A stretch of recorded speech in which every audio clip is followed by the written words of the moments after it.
Hello दोस्तों, आप देख रहे हैं कलर्स ऑफ कॉमर्स और आज इस वीडियो में हम आपको पढ़ाएंगे contribution of Taylor part second. पहले पार्ट में मैंने आपको बताया एफडब्ल्यू टेलर के बैकग्राउंड के बारे में। अगर आपने वो वीडियो नहीं देखी है तो अभी जाके वो वीडियो पहले आप देखिए। और इस वीडियो में आपको पढ़ाऊंगी प्रिंसिपल, साइंटिफिक प्रिंसिपल्स जो टेलर ने दिए थे। तो सबसे पहला प्रिंसिपल है हमारा science not rule of thumb. पहली चीज़ इसमें जो ध्यान देने वाली है कि साइंस के बाद कॉमा है। साइंस के बाद अगर कॉमा नहीं लगाओगे तो उसका मतलब बिल्कुल अपोजिट हो जाएगा। Science not rule of thumb. This principle says that we should not get stuck in routine with old techniques of doing work. ये प्रिंसिपल क्या कहता है कि हमको पुरानी टेक्निक्स में बेस्ड नहीं रहना है, हमको अपना रूटीन चेंज करना है। जैसे जैसे टेक्निक्स चेंज होंगी हमको भी उसके साथ चेंज होना है, ताकि हम पीछे ना रह जाएं, किसी से भी अपने कॉम्पिटिटर से पीछे ना रह जाएं और हमारा बिजनेस लॉस में ना चले जाए।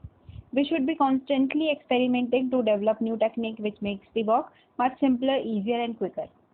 हमको ऐसी टेक्निक्स को अडॉप्ट करना है जो हमारे काम को बहुत जल्दी कर दें, आसान कर दें और ऐसा कर दें कि हमारे वर्कर उसको एफिशिएंटली कर सकें।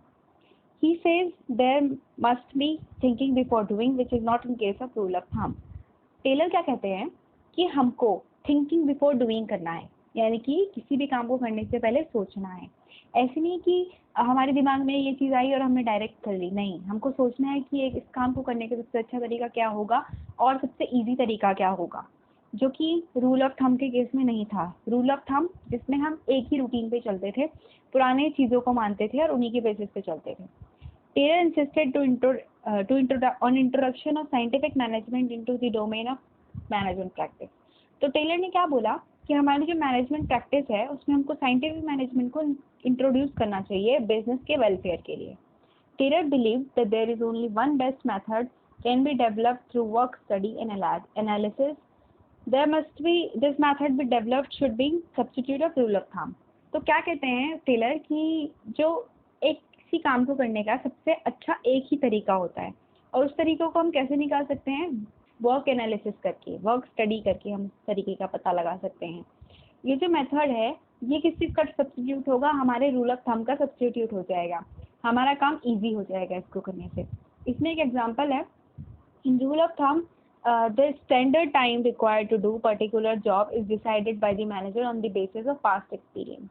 तो जो पुराना हमारा रूल था, रूल ऑफ थंब, उसमें क्या होता था कि जो टाइम है, किसी भी काम को करने का टाइम हम जो वर्कर का स्टैंडर्ड फिक्स करते हैं वो मैनेजर करता था बिना किसी स्टडी के, अपने एक्सपीरियंस के बेस पे। ये नहीं देखता था कि अभी लेटेस्ट क्या चल रहा है, वर्कर कैसे काम कर रहे हैं, हमारी टेक्नोलॉजी में चेंज आया है तो उसकी वजह से टाइमिंग में क्या फ़र्क पड़ा है, ये नहीं देखता है, सिर्फ अपने एक्सपीरियंस की वजह से बता देता है। मान लिया जाए कि रियल में वर्कर को लगता है 25 मिनट आज के टाइम पे, लेकिन हमारे मैनेजर ने टाइम दे दिया 30 मिनट का, स्टैंडर्ड फिक्स कर दिया।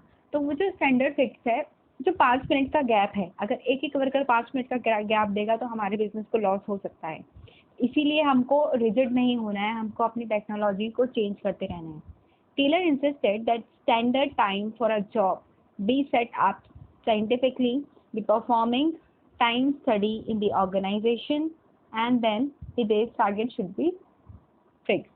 तो क्या कहते हैं टेलर कि हमको किसी भी काम करने का एक टाइम, स्टैंडर्ड टाइम देखना है, जो कि हम कैसे देखेंगे, टाइम स्टडी से देखेंगे।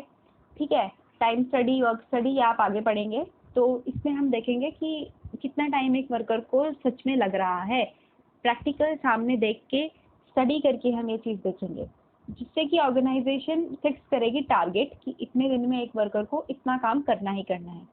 नाउ नेक्स्ट हमारा है हार्मोनी नॉट डिस्कॉर्ड। तो इसमें भी वही सेम चीज़ है, इसमें भी बीच में एरो है, ये चीज़ ध्यान रखने वाली है। Factory system of production implied that the manager served as a link between the owner and the management and the worker. Okay, तो क्या बोलते हैं कि जो हमारे मैनेजर हैं वो वर्कर और ओनर के बीच में एक लिंक, एक मिडलमैन के तौर पे काम करते हैं। जो हमारा बिजनेस है उसके 3 मेन पार्ट होते हैं, ओनर, आपका मैनेजर और आपके वर्कर। तो जो वर्कर्स हैं वो डायरेक्टली जाके ओनर से बात नहीं कर सकते हैं और जो ओनर्स हैं वो डायरेक्टली जाके वर्कर्स से बात नहीं कर सकते हैं। जैसे कि मैं अगर आपको एक सिंपल एग्जाम्पल में समझाऊँ तो हम स्कूल जाते हैं, वहाँ हमारे प्रिंसिपल होते हैं, टीचर होता है और स्टूडेंट होता है, 3 लोग होते हैं। तो कभी भी प्रिंसिपल डायरेक्टली स्टूडेंट्स के पास नहीं जाएगा और स्टूडेंट्स डायरेक्टली प्रिंसिपल के पास नहीं जाएंगे। ऐसे नहीं कि स्टूडेंट को बहुत ही माइनर कोई प्रॉब्लम है और वो सीधा प्रिंसिपल के पास जा रहा है, ऐसा नहीं होता है। मिडिलमैन का काम करते हैं हमारे टीचर, जिनको हम अपनी प्रॉब्लम बताते हैं, वो जाकर प्रिंसिपल्स को बताते हैं और प्रिंसिपल उसका सोल्यूशन करके, उसका बात करके हमको पहुँचाते हैं टीचर के थ्रू। ऐसा नहीं, डायरेक्ट कम्युनिकेशन नहीं होती है, बहुत ही रेयर केसेस में होती है। तो जो हमारे टीचर हैं वो बीच में लिंक की तरह एक्ट कर रहे हैं और यहाँ पे मैनेजर है लिंक, ओनर और वर्कर्स के बीच में। Since as management they had to mandate to get work done from the workers, it should not be difficult for you to appreciate that there always existed the possibility of kind of class conflict, the manager versus workers।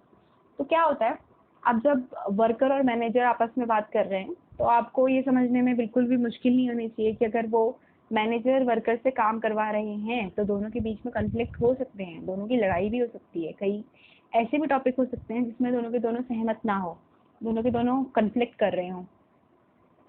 Taylor recognize that because this conflict helped none, the workers, the management और the owners. तो जब Taylor ने ये चीज़ notice करी अपने इतने साल के एक्सपीरियंस के बाद कि ये जो कन्फ्लिक्ट हो रहा था मैनेजर और वर्कर के बीच में, इससे किसी की भी हेल्प नहीं हो रही थी। ना तो ओनर को कुछ मदद मिल रही थी, ना ही मैनेजर को कुछ मदद मिल रही थी और ना ही वर्कर को कुछ मदद मिल रही थी। मतलब बिजनेस का कुल मिला के कोई फायदा नहीं हो रहा था। He emphasized that there should be complete harmony between the management and the worker। तो उन्होंने किस चीज़ में जोर दिया कि जो मैनेजमेंट है और वर्कर हैं, मैनेजर और वर्कर, इनके बीच में कंप्लीट हार्मनी होनी चाहिए, इनके रिलेशनशिप बहुत अच्छे होने चाहिए। Both should realize that each one of them is important.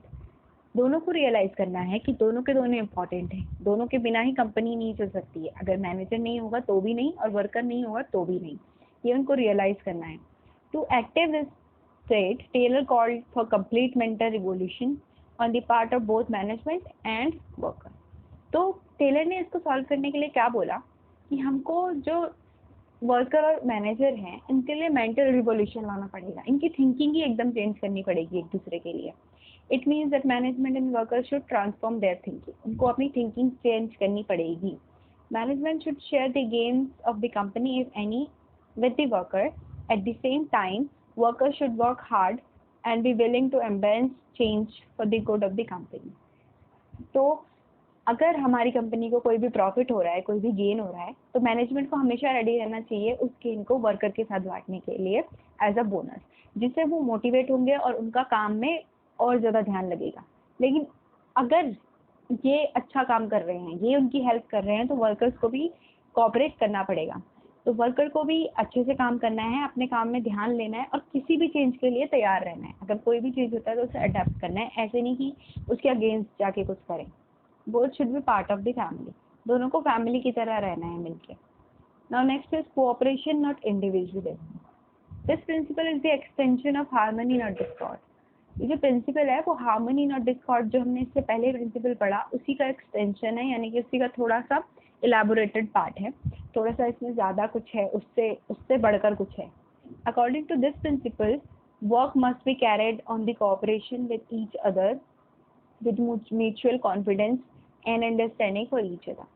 तो जो हमारे टेलर हैं इस प्रिंसिपल में कहते हैं कि जो मैनेजर हैं और जो वर्कर हैं, दोनों को ही कोऑपरेशन के साथ काम करना है, दोनों को एक दूसरे की कंडीशन अंडरस्टैंड करनी है और देखना है, कॉन्फिडेंस एक दूसरे को समझना है, मतलब अच्छे से हार्मनी मेंटेन करनी है, कोऑपरेशन मेंटेन करना है। Worker and manager must work in cooperation. The management must take worker in confidence before setting up the standard task for them, because when standards और targets are set up in consultations of worker will do best to achieve it. तो जब हमारा business है, अगर example ले लेते हैं कि हम एक बिजनेसमैन हैं और हम मैनेजर हैं, हम मैनेजर के तौर पर वर्कर के लिए स्टैंडर्ड सेटअप कर रहे हैं, तो क्यों ना हम वर्कर को भी उसमें इंक्लूड कर लें, क्योंकि वो स्टैंडर्ड किसके लिए बनाए जा रहे हैं, वर्कर के लिए बनाए जा रहे हैं, तो क्यों ना हम उनको भी इंक्लूड कर दें।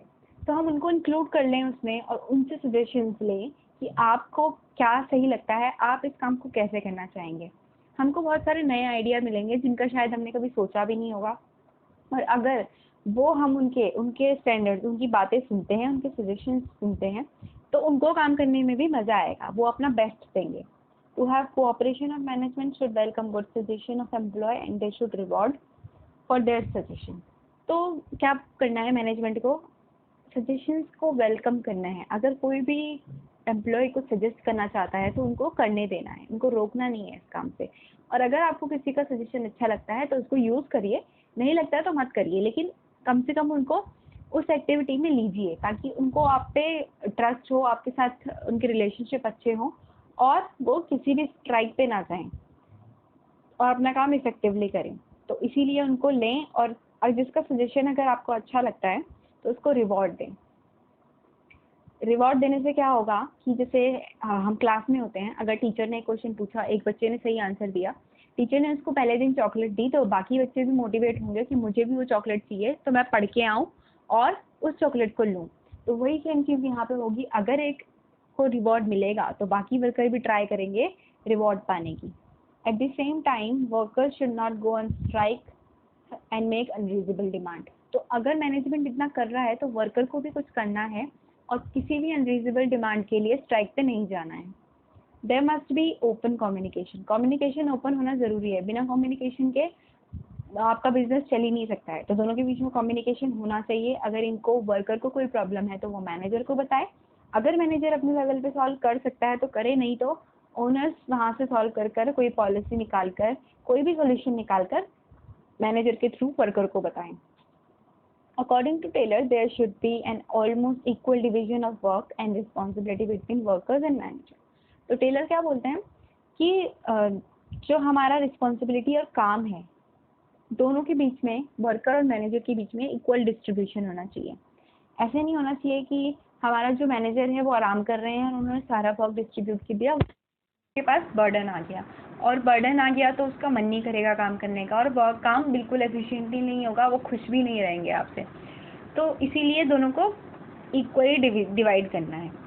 एक एग्जांपल ले लेते हैं। While assessing job to workers, if management asks them about their interest and then work is assigned according to their interest, definitely the worker will perform it more efficiently. तो अगर management पूछता है अपने workers से कि आपको किस चीज़ में इंटरेस्ट है और आपको मैं कौन सा असाइन करूं, अगर मेरे एक वर्कर है वो राइटर बहुत अच्छा है, वो बहुत अच्छा लिखता है, लेकिन मैंने उसको क्या काम दे दिया, मैंने उसको फील्ड का काम दे दिया, कोई भी चीज़ बनाने का काम दे दिया, कंस्ट्रक्ट करने का काम दे दिया, तो वो उतना एफिशिएंटली नहीं कर पाएगा क्योंकि उसका इंटरेस्ट ही नहीं है उस चीज़ में। वो उस चीज़ को कर रहा है लेकिन अपना बेस्ट नहीं दे पा रहा है क्योंकि वो उसका इंटरेस्ट नहीं है, वो उस चीज़ में क्वालिफाइड नहीं है। तो हमको ऐसा नहीं करना है। अब now last is your development of each and every employ to its greatest prosperity, greatest efficiency and prosperity.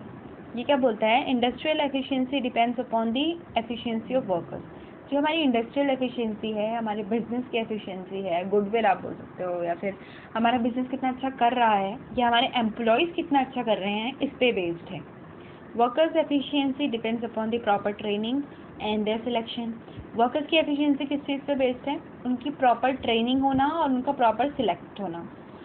अब ट्रेनिंग हमको देनी चाहिए टाइम पे। पहली चीज़ आती है आपका सिलेक्शन। जब मैं सिलेक्शन कर रही हूँ एज अ मैनेजर, अगर मैं अपनी कंपनी में किसी को ले रही हूँ तो मुझे एफिशिएंट इंसान चाहिए अपनी कंपनी के लिए। मेरे पास एक एग्जांपल मैं आपको देती हूँ। मेरे पास 2 लोग आए, एक इंसान ने जो आया है, एक जो एम्प्लॉय आया है, उसने किया है MBA from a good esteem college, IMA से किया है, और दूसरे वाले ने किसी भी ऐसी कॉलेज से किया है। लेकिन जो सेकंड वाला है वो मेरा कुछ रिलेटिव लगता है, तो मैंने उसको प्रायोरिटी दी और उसको उसके सुपीरियर कर दिया, IMA वाले के सुपीरियर कर दिया। तो क्या प्रॉब्लम होगी कि अगर IMA वाला कोई अच्छा सजेशन भी देना चाहेगा तो जो दूसरा कॉलेज वाला है जिसने कहीं से भी ऐसे ही किया है, उसको नॉलेज नहीं है, वो उसको डिक्लाइन कर देगा, वो उसको मना कर देगा और अलाउ नहीं करेगा वो चीज़ करने के लिए, जिससे कि मेरा बिजनेस में लॉस हो सकता है। तो हमको ऐसी प्रायोरिटी नहीं देनी है और सिलेक्शन अच्छे से करना है। Taylor insisted due care about should be taken while selecting the employees, and after selecting there must be given job according to their qualification। जो मैंने आपको अभी बोला कि सिलेक्ट करना है, उनके क्वालिफिकेशन के बेसिस पर उनको जॉब देना है, और जो सिलेक्शन होगा एम्प्लॉय का वो बहुत ही ध्यान से होना चाहिए। Employ must send to training for the time to time to update their knowledge. जो एम्प्लॉयज़ हैं उनको टाइम टू टाइम ट्रेनिंग पे भेजना है। अब मैं अपने जो एम्प्लॉयज़ हैं उन पे पुरानी टेक्नोलॉजी से काम करा रही हूँ, पुरानी स्टाइल से काम करवा रही हूँ, तो हमको उतनी एफिशिएंसी नहीं मिल पाएगी। शायद हम बाकी जो कॉम्पिटिटर्स हैं उनसे पीछे रह जाएं। जैसे कि बहुत टाइम, अभी कुछ टाइम पहले ही हमारा रजिस्टर्स में सारा काम होता था हमारे स्कूल में ही, चीज़ें रजिस्टर में रिकॉर्ड रहती थी, लेकिन अब क्या है, कंप्यूटर का टाइम है, सब चीज़ें कंप्यूटर में रिकॉर्ड है। तो अगर मैं उनको ट्रेनिंग ही नहीं दे रही हूँ कंप्यूटर की, उनको आता ही नहीं है, वो पुराने टाइम के लोग हैं, उन लोग को नहीं आता है कंप्यूटर चलाना, बहुत ही वैसी बात है कि कंप्यूटर चलाना नहीं आता होगा ऑफकोर्स, तो ट्रेनिंग देना उनको ज़रूरी है ताकि हमारा बिजनेस की टेक्नोलॉजी चेंज होती रहे और हम कहीं पर लैग डाउन ना कर जाएं, हम पीछे ना रह जाएं अपने कॉम्पिटिटर्स से। इसीलिए ट्रेनिंग ज़रूरी है उनकी नॉलेज को अपडेट करने के लिए। This will ensure greatest efficiency in prosperity of both company and workers. इससे क्या होगा, अगर सिलेक्शन भी अच्छा हो रहा है, उनकी ट्रेनिंग भी हो रही है, तो इससे कंपनी की प्रॉस्पेरिटी भी बढ़ेगी, एफिशिएंसी बढ़ेगी और वर्कर्स भी अच्छे से काम करेंगे।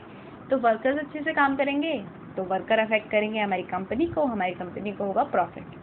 तो यही था आज की वीडियो में। आज की वीडियो में हमने टेलर के FW टेलर के 4 प्रिंसिपल्स पढ़े। इससे पहले वाली वीडियो में मैंने आपको बैकग्राउंड बताया था, तो प्लीज़ अगर आपने वो वीडियो नहीं देखी है तो आप वो जाके देखिए।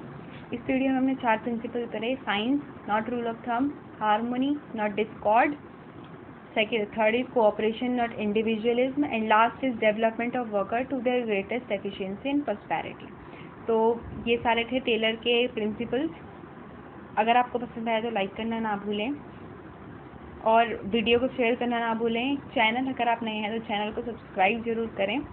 और अगर आपको कोई भी क्वेरी है इससे रिलेटेड या आप चाहते हो मैं कोई टॉपिक पढ़ाऊँ तो आप कमेंट में लिख सकते हैं। Thank you.